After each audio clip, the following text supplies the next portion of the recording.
aspecto de automatismo ele é fundamental para a nossa evolução. Por quê? Então vamos avaliar o que, entendendo o automatismo, a gente vai poder evoluir, né?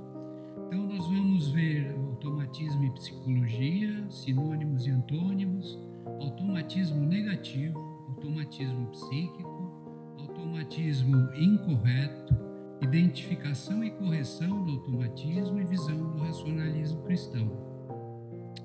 Então, qual seria a definição de automatismo? Estado ou atributo do que é automático, segundo o dicionário Oxford Languages. É uma ação ou comportamento, isso é muito importante, involuntário, que ocorre de forma automática e inconsciente. São costumes adquiridos através de treinamento e repetição que se tornam hábitos. E esses hábitos, eles podem se transferir de existência para existência. Esse é um conceito muito importante que o racionalismo cristão nos passa, porque muitas vezes ações que nós estamos na vida presente são de hábitos e tendências adquiridas em vidas anteriores. E tem como modificar isso. Pode se referir a ações involuntárias, comportamentos que ocorrem sem que a pessoa tenha controle sobre eles. Impulsivo, intempestivo, automático, inconsciente. Atividades psíquicas aqui, nessa análise, subconscientes e involuntárias, que podem ser pensamentos, sentimentos, gestos e ações, não são só pensamentos e ações, né? Isso foi um resumo obtido através da inteligência artificial. Automatismo e psicologia. O que é isso? Refere-se a ações ou comportamentos que ocorrem sem intervenção do consciente. Aqui está uma dica de como nós lidarmos com os automatismos inconscientes. Nós vamos ver que é trazer para o consciente. Esses comportamentos podem ser tanto físicos quanto mentais e são frequentemente resultados de processos inconscientes. Ações automáticas que podem acontecer pelo hábito, né? Então a gente viu ações repetidas, hábitos, né, que vão levar a tendências que nós trazemos, tendências tanto boas quanto inadequadas, né? Então quais seriam os sinônimos e antônimos de automatismo? Impulso, ímpeto, ação irrefletida, instintiva, reflexo, agir através do reflexo, intuitivo, hábito, inconsciente, involuntário, espontâneo. Quais seriam, então, os antônimos? A reflexão, que seria contra o automatismo, a consciência, a ponderação e um ato voluntário, consciente. E qual seria, então, o automatismo correto? Realização de atos sem intervenção da vontade consciente, estado em que anda ou executa movimentos, esse seria o inconsciente, saiu errado aqui, sem consciência de os fazer, então esse seria o automatismo inconsciente. E o automatismo negativo, como é que ele seria? Pensamentos automáticos negativos são interpretações instantâneas de natureza catastrófica, por isso são negativos, sobre alguma situação do dia a dia. Ao falarmos de algum assunto ou imaginarmos situações hipotéticas, logo a mente associa com um desdobramento negativo. Quer dizer, ela leva sempre automaticamente para o negativo e não para a análise positiva da situação. E o automatismo psíquico puro? É um automatismo mental que se caracteriza por uma dissociação mental. É uma atividade psíquica autônoma que não obedece ao controle da consciência. Podemos utilizar como exemplo os pensamentos desconectos, aparentemente sem sentido, chamados delirantes. É quando a pessoa está delirando, está falando de forma desconexa e com pensamentos desconexos também, está em delírio. E o automatismo incorreto? É uma ação automática e não se adapta ao contexto atual, resultando em consequências negativas. Então, qual seria o exemplo? Reagir com raiva ou agressividade em situações de estresse, mesmo quando não exige essa resposta. Então, às vezes, um pequeno estímulo, um pequeno gatilho faz com que a pessoa faça uma tempestade em um copo d'água, como a gente costuma dizer, né? E tudo isso é passível de controle, de domínio próprio. Evitar também situações desafiadoras e desconfortáveis. A pessoa foge da raia, como se diz, né? Quando ela se vê frente a um obstáculo difícil, uma situação, ela não encara aquilo, né? Com realidade, tentando resolver, e sim, ela tem desculpas para não encarar a situação e acabar vencendo, né? Como identificar então esses automatismos na gente, né? Como identificar e corrigir os automatismos inconscientes? Isso aqui é fundamental. É aumentar a consciência dos padrões automáticos. A gente costuma dizer que é trazer para o consciente, é superficializar, né? Porque às vezes esses automatismos a gente nem percebe que a gente os tem e que eles são inadequados, mas a gente costuma sempre agir erroneamente, de forma impulsiva e rápida, sem pensar, sem trazer para o consciente. Então, esse termo superficializa, traz do seu inconsciente para o seu consciente, que aí você vai poder analisar e poder deletá-los, reprogramá-los, neutralizá-los no nível consciente. Então, ao identificar o automatismo, a pessoa deve desenvolver novas respostas adaptativas. E quais seriam elas? Aplicar técnicas de regulação e modificação emocional. A emoção, ela também é muito importante aqui nas reações automáticas, porque às vezes quando a pessoa está movida pelo ódio, pela raiva, pela inveja, né, ela pode tomar decisões que depois vão ser inadequadas, prejudiciais a ela e a outras pessoas. Outro aspecto que a gente sempre bate nessa tecla, né, que é praticar a autorreflexão, que ajuda a reconhecer e modificar os padrões automáticos, que é isso que o racionalismo cristão nos ensina, né? De padrões automáticos de pensamento, de emoções, de comportamentos e ações. É muito frequente a pessoa achar que ela tem um pensamento que é mais forte que ela, e isso move ela a fazer coisas erradas. Ela também tem um sentimento que ela não pode modificar. Então a gente aprende aqui no racionalismo cristão que tudo que é passível de modificação, o espírito é mais forte do que isso, né? E pode ser modificado, sim. A gente sempre fala, quando está orientando as reuniões, que não importa quem você foi no passado, que você tem o presente e o futuro para recuperar o tempo perdido, né? Se reprogramar, mudar suas ações, praticar boas ações para realmente neutralizar os erros, as dívidas espirituais do passado. Então, é uma filosofia bastante otimista, né? Para a gente, e principalmente a pessoa deve pensar que ela não tem mais jeito, que ela está condenada, que ela já errou demais no passado. Tudo isso pode ser modificado e reprogramado.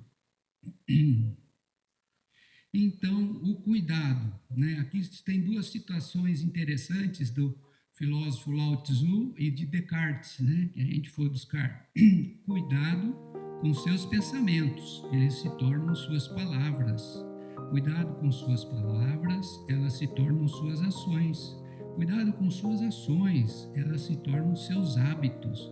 Cuidado com seus hábitos, eles se tornam o seu caráter. Então tudo começa aqui, né, nos pensamentos, e vão em direção às ações.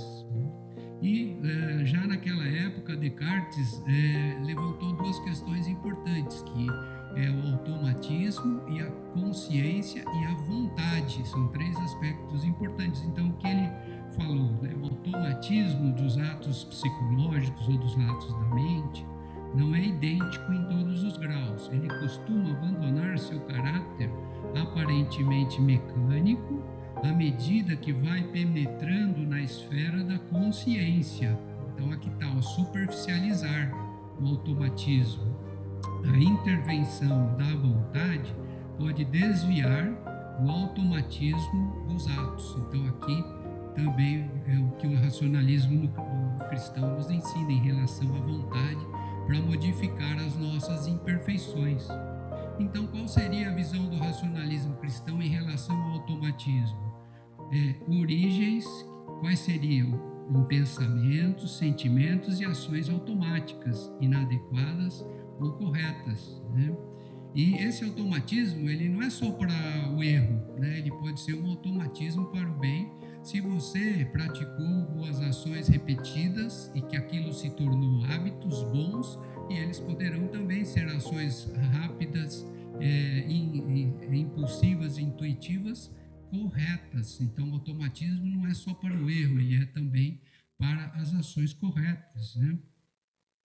E a deficiência de domínio próprio para pensar antes de agir, reprogramar sentimentos inadequados e impedir ações errôneas, refletindo sobre elas e suas consequências. Então, se a pessoa está no automatismo negativo, é porque ela precisa reavaliar o seu domínio próprio, né? E que é um atributo que o racionalismo cristão nos ensina a desenvolver e adquirir. A evolução espiritual de cada ser humano e as reações adequadas aos estímulos. Então, a evolução de cada um ela é importante em se você está agindo mais ou menos de forma automática, ou mais ou menos de forma automática negativa ou adequada. E as influências externas de pessoas, campos vibracionais, os espíritos livres da matéria. Porque muitas pessoas que não acreditam na vida espiritual, elas acham que não existem essas interferências. E quando não sabem que existem essas interferências, elas não podem se defender contra elas e nem tampouco deixar que elas intuam a pessoa a agir de forma automática para o erro, para o mau uso do livre-arbítrio. Então, esse é um conhecimento muito importante que o racionalismo cristão nos oferece. Então, quais seriam as sugestões? Porque a gente levanta, né, as situações, os conceitos, os problemas, mas sempre tem que haver sugestões, né? E esse é um dos objetivos do racionalismo cristão. Não adianta só apontar qual é o problema, vou falar para você, olha, quais são as sugestões que eu posso lhe dar para você resolver essa situação, né? Então, o esclarecimento espiritual, né? É importantíssimo aprender o correto pensar, sentir e agir estudando o racionalismo cristão, os livros, os acessos às mídias, né? Essa fonte de conhecimento para ser aplicada, ela é extensa, vasta e para a vida toda. A autorreflexão para identificar em si o que está inadequado e utilizar seus atributos e conhecimentos espiritualistas para fazer as modificações adequadas de forma permanente, sem recaídas, né, na sua personalidade, caráter e temperamento, porque isso também é um ensinamento importante do racionalismo cristão. A partir do momento que você venceu aquela situação, corrigiu aquele erro, aquela imperfeição, o caráter, da personalidade na conduta, você não ter recaídas, porque esse é um dos grandes problemas dos maus hábitos e dos vícios, porque a pessoa vive tendo recaídas, ela se levanta e cai de novo, se levanta e cai de novo. Então, esse é um ensinamento importante para não ter recaídas, né? Praticar a limpeza psíquica, frequentar as reuniões presenciais e ou à distância, né? Isso é muito importante para a nossa convicção do que a gente deve ter de conduta, de disciplina e de ações, né? E aí a gente vai procurar, né? O que Luiz de Matos, né, nos seus ensinamentos também nos fala sobre automatismos. Na própria irradiação já tem dois aspectos lá, levantando essa questão dos hábitos, do automatismo, que é na própria irradiação lá, né? Derivado da luta contra os maus hábitos. Os maus hábitos podem também ter sido adquiridos pelo automatismo, pelas más ações e pelas tendências, né, que tivemos em vidas anteriores. E na irradiação B, tenhamos consciência de nossos erros a fim de evitá-los e nos fortalecer para praticar o bem, né? Uma das causas de nossos erros também pode ser o automatismo, né? Na própria síntese dos princípios do racionalismo cristão, nós vamos ver também esse alerta para automatismo e hábitos, né? Fortalecer a vontade para a prática do bem, né? Identificar para poder repelir os maus pensamentos e fazer bom uso do livre-arbítrio. De repente a gente vai estudar automatismo e a gente vê que o Luiz de Matos já estava ensinando a gente a combater os automatismos e os maus hábitos, né? E aqui está, né? O fortalecimento da vontade para a prática do bem e identificar os maus pensamentos e fazer bom uso do livre-arbítrio. Um outro aspecto do item 9 da síntese, eliminar do hábito comum a discussão acalorada, né? Então, aqui você está mudando. Então, aquela pessoa que tem mania de discutir por tudo, por qualquer coisa, né? Ela está ali num automatismo, muitas vezes, e que ela precisa mudar essa postura, né? Exercer o poder da vontade contra a irritação. A gente costuma dizer que 3 maus conselheiros são o excesso de irritação, ansiedade e nervosismo, para que atrapalhe as nossas decisões. Então, a gente deve também modificar esse tipo de conduta. E outra coisa, adotar como norma disciplinar o hábito sadio de somente tomar decisões que se inspirem no firme propósito de fazer o bem, agindo para isso com ponderação, moderação, justiça, serenidade e valor. E o item 15, conduzir-se respeitosamente na linguagem e nas atitudes, e usar de comedimento no falar, vestir, trabalhar, dormir, alimentar e recrear. Isso foi uma análise que eu fiz em cima dos princípios. Aí eu falei, vou colocar então na inteligência artificial uma pergunta para ela, né? Para ver se coincidia muito a ver com o que a gente analisou. Então coloquei lá, hábitos segundo os conceitos racionalistas cristãos. Então apareceu lá, o que a inteligência nos diz sobre os hábitos do conceito e os conceitos do racionalismo. Fortalecer a vontade para a prática do bem, repelir maus pensamentos, cultivar pensamentos elevados. Ela utiliza o termo praticar a caridade, mas a gente sabe que é solidariedade, não no sentido de outras religiões em relação à caridade. Estender o auxílio a quem precisa, mas sem fomentar a ociosidade ou vícios, né? E depois, desenvolver a higiene mental e física, manter a serenidade e equilíbrio emocional, reprimir vícios ou maus hábitos, buscar conhecimentos e autoconhecimento, praticar a polidez e pontualidade. A adoção desses hábitos contribui para o desenvolvimento pessoal e espiritual. Então, a gente vê que o Luiz de Matos, já no começo do século, já aventava todas essas questões e também nos dava soluções de como vencer os maus hábitos, os automatismos e evoluirmos espiritualmente. Muito obrigado.